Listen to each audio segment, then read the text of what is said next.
Welcome back, everybody, to the Sound Off podcast here. I am Mr. Sound Off. Today, we're going into our week 4. That's right, week 4 already of the NFL season.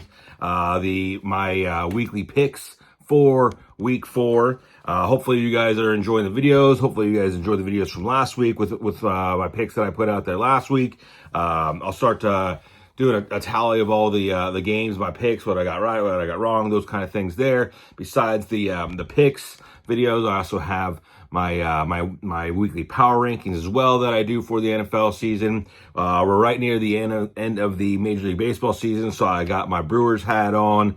It was a ton of fun. I got to go out there to Milwaukee last year. I actually got to go to minor league game out there in St. Paul, and then some Twins games, visited Lambeau, and then finish up the trip there in Milwaukee with some Brewers games and a ton of fun. Got this hat while I was on that trip there. So congratulations on the Brewers on winning that National League Central Division there and having the best record in baseball. It's going to be a fun October here for baseball. I'll be doing some videos on the baseball playoffs, end of the regular season stretch here as well here soon. But I want to get out this video here before today's Thursday night game. Like I said, this is my NFL picks.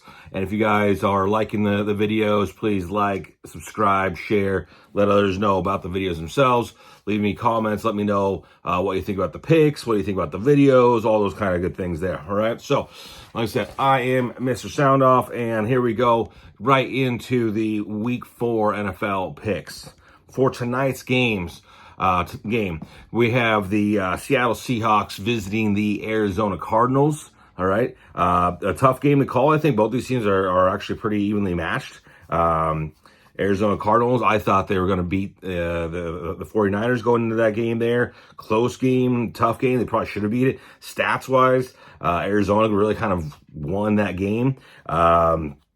Stats don't win you the games, though, right? You got to put points on the board. You got to stop the other team from scoring points. So a tough one. Seattle's looked pretty good this year, but they've also played some pretty pancake teams. I said last week that I thought one of the most lopsided games in the NFL last week was that Seattle New Orleans game, and it was. I mean, the only one that was worse than that was the Falcons versus the Panthers last week. But I don't really think that's a real test, a real barometer of where the Seahawks are playing against the Saints. All of a sudden now you don't get that home field advantage there in Seattle, which is a big home field advantage. You're going to Arizona to play against the Cardinals. Cardinals just coming off a loss, so they're going to be playing tough. I know they lost James Conner, but they do have a pretty good backup running back there as well. I expect the Cardinals to kind of bounce back, play a little bit more inspired, and their run defense is maybe one of the best things about the Cardinals. Seattle's been, lean on the run, even though it hasn't been like super effective. So I think that's going to be the difference here. Kind of a lower scoring game. I think Arizona pulls us out, though, 23-20 there in Arizona tonight. Then we go right into our weekend's games, and we have Minnesota, you could say visiting, but, they're the away team versus the Pittsburgh Steelers, but this game's actually in Dublin, so they're both visiting Dublin, right? First game over there in Ireland. I'm excited to see some of the atmosphere, some of the other things that they bring on, or they've been doing when they go to England. They did a whole bunch of stuff down there in Brazil recently, so excited to see what they got going on there in Dublin. You're going to still see Carson Wentz, it looks like, in this game for the Vikings. I think this is going to be a defensive game. Aaron Rodgers so far kind of inconsistent a little bit, wishy-washy up and down. He's never done that great against Brian Flores' defenses before against the Vikings, so I don't expect him to tear this game up. The Steelers did have 5 turnovers last week, and Carson Wentz is kind of known for turning the ball over. So I think that's where the Steelers are able to have the advantage here in this game. I think the Vikings will get some turnovers too. But I'm going to say also another pretty low scoring game here with the Steelers winning 20-13 over the Vikings. We go into my next game here, Washington at Atlanta. A lot of this is predicated whether or not Jaden Daniels ends up playing in this game or not. Right now, it's looking like he's kind of trending towards playing this game. Might be a little bit dinged up. But Atlanta Falcons, my goodness. way to lay one of the worst eggs in the NFL last week. I mean, you played against the Panthers, who I have as one of the worst teams out there in the NFL, and you get absolutely dominated by them.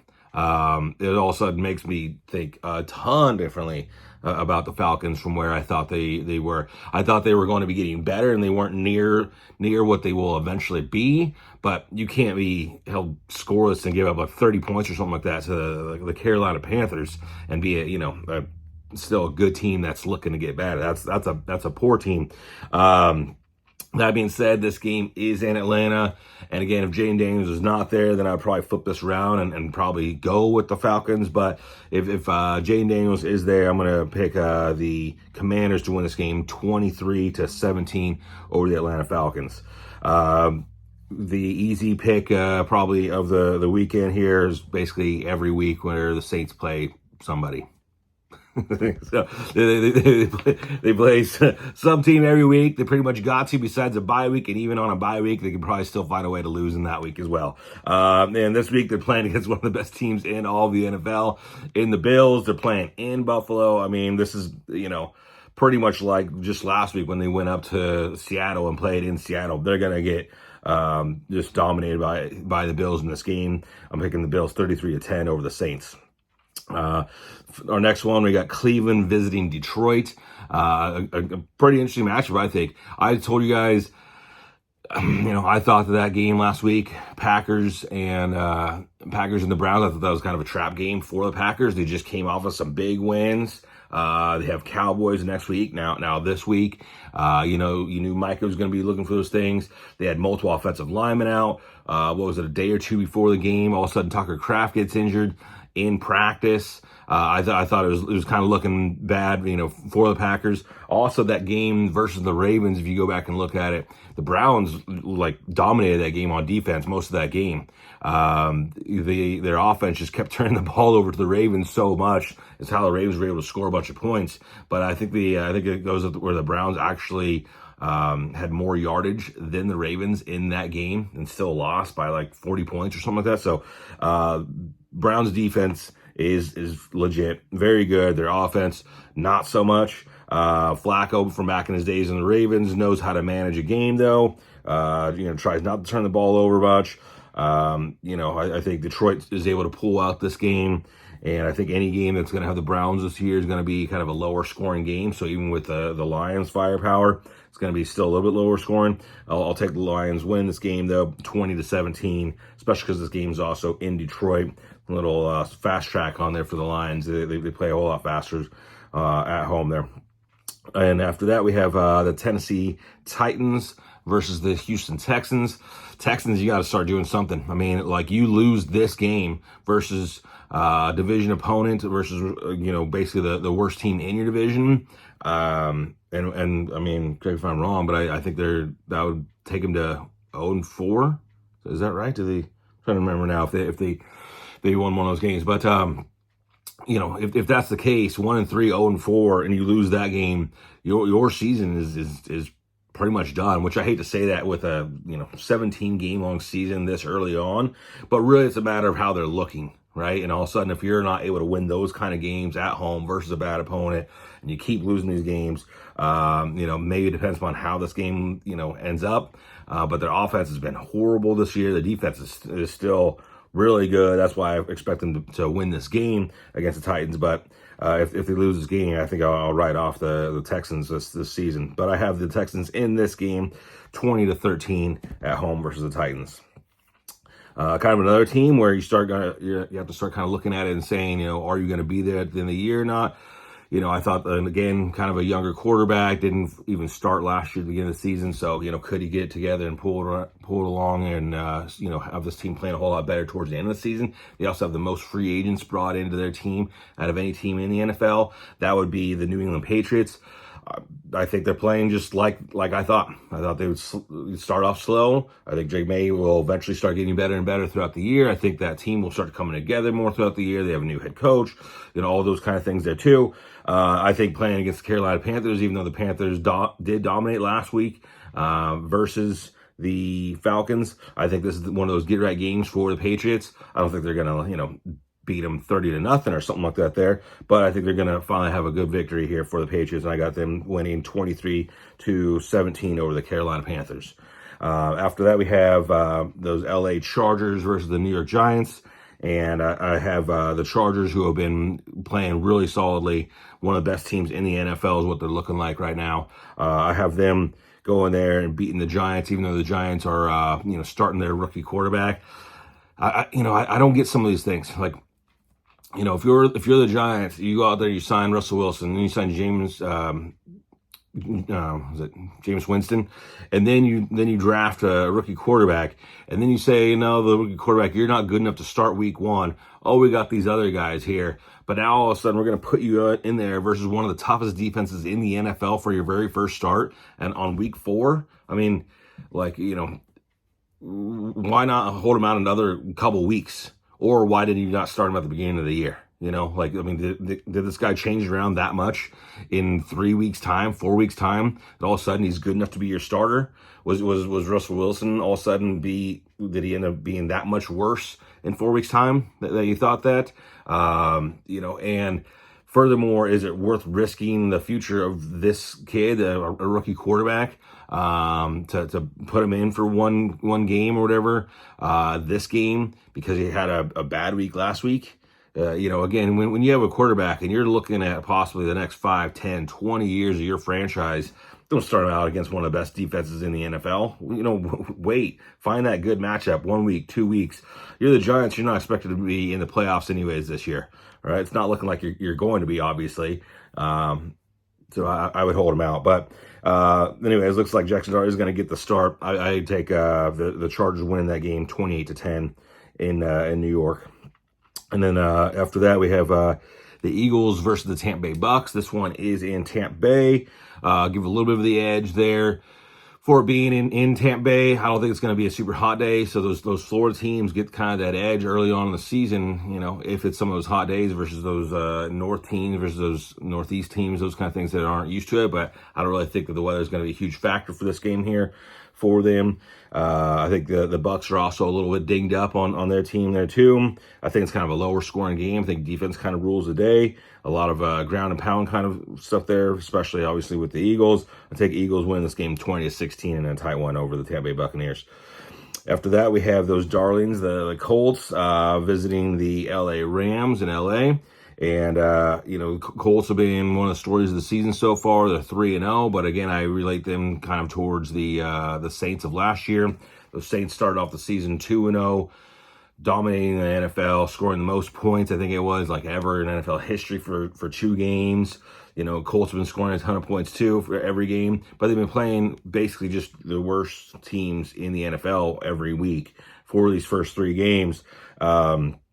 I like Shane Steichen a ton, as I said before. I think he's getting the most out of Danny Dimes, or as they now call him, Indiana Jones there, which I love that nickname. I do think that their roster is a better roster than a lot of people give them credit for. I think their defense was actually one of their main benefits, one of their best sides of the ball a couple years ago. Then they bring in Shane Steichen. Unfortunately, then they don't really have a quarterback there, or a quarterback that's struggling. But I think their defense is a little underrated for what they've got there. And I think, so far their offense is a little overrated for what they have on the offensive side of the ball. I think the Rams are one of the best defenses in the NFL. So I think it won't be a huge scoring game. But I expect maybe Rams get a turnover or 2 versus this Colts team and win this game in LA. I got the Rams 27-17 over the Colts. After that, I have the Jacksonville Jaguars visiting the San Francisco 49ers. 49ers, how many more injuries can you keep getting? I mean, this is getting to be pretty rough. But when you're start being one of the older teams in the NFL, this stuff does unfortunately start happening more and more to some of these players. And this team is eventually going to have too many fill-ins to start really, competing at the highest level, like I think they should. Their defense was already starting to lack a little bit, although they brought back in Saleh, but all of a sudden Bosa goes out for the year, so that's gigantic for them. I think that the Jags are able to come in and win this game here 23-17 on the road versus the 49ers. But the 49ers are going to make it tough. I mean, if they can make it past the stretch, get back Kittle, get back some of these guys, maybe all of a sudden they can turn around throughout this year. After that, we have the huge matchup of the Ravens versus the Chiefs. And, big matchup here between Lamar and Mahomes. I think those Ravens are tearing it up on offense. I even had a bet with somebody last week on the Ravens defense. I didn't think the Ravens defense was as good as everyone was saying. I thought they're mediocre maybe at best. They had a great showing versus the Browns, but that's not maybe saying a ton. They did get a ton of turnovers versus them, but again, actually the Browns did get more yardage than the Ravens did in that game. Fortunately, they're playing the Chiefs that are dinged up a little bit on offense and not playing to a very high level, honestly, on offense for the Chiefs as well. So I think it's actually good that they're going up against a team that's trying to find themselves on offense. And without some of their offensive pieces in the Chiefs, I think on their own offense, the Ravens can score with anybody. Even though the Chiefs do have a good defense, I don't think the Ravens are going to be scoring 30, 40, but they're getting up there. 27-20, Ravens win this game on the road in Kansas City. After that, we have the Chicago Bears visiting the Raiders. Raiders, I think, what was the stat the other day that I saw? It was like the Raiders haven't been above like the 22nd best defense in the last like 7-8 years, something like that. I mean, and they're doing it again. And you combine that with, the hopes is, okay, well, if we maybe can't stop anyone on defense, we can maybe win the time possession game, run the ball a whole bunch. We get this awesome running back coming in here. Their offensive line is horrible. Their game planning, their scheming, how they use even like chip blocks and even Gentry for that matter, trying to block people on passing plays. It looks horrible on the offensive side of the ball. I think Geno Smith is a pretty decent quarterback. I don't really think they have a lot of offensive weapons as far as receivers go. They actually have two really good tight ends. I like both of them. They have a great running back. But I don't really think they have the guys that stretch the field as far as receivers goes, and they have no one to stop the defense as far as their offensive line. Their defense is pretty poor besides Max Crosby. So I also think that the Bears are actually one of the best built teams in the NFL. I think they have a ton of pieces all around that whole team. I think if anything holds them back, it would be Caleb. I think I would put it on Caleb if they're not a very, very good team in the Chicago Bears and they're playing against a poor team in the Raiders. Even though it's in Vegas, I expect the Bears to win this game 27-17. After that, we have maybe one of the more funner matchups in the week. I know like the Ravens-Chiefs game is a good one. There's a whole bunch of good stories throughout here. Probably one of the funnest stories out there. It's always a fun one to see. Packers at the Cowboys. Micah coming back home. Are the Cowboys going to try to run the ball every play since Jerry Jones basically just started calling out Micah Parsons saying he couldn't stop the run, and that's what he would do to them every time. That's what basically the advice he was giving teams is to run on them always, because Micah Parsons apparently can't stop the run. Here we go. Here's your chance to show it. It's in Dallas, so you are missing CeeDee Lamb. That's huge there. That will help out the Packers for sure. But I do expect the Cowboys to play inspired football. I think that Micah is one guy that feels jolted by his ex-lover, by his old team getting rid of him. But that's the owner talking things about him and getting rid of him. And there's maybe some controversy between him and Dak and things like that there. But that's one guy. And sure, the Packers want to go out there and play for that one guy. But on the other side, the Cowboys season is kind of starting to be on the line here. They're starting to be disrespected every week. They're a man down. I think the Cowboys are going to play to their highest level that they're going to play throughout the year. They're going to get up for this game. They're going to make it tougher, I think, than what people will believe in this matchup against the Packers.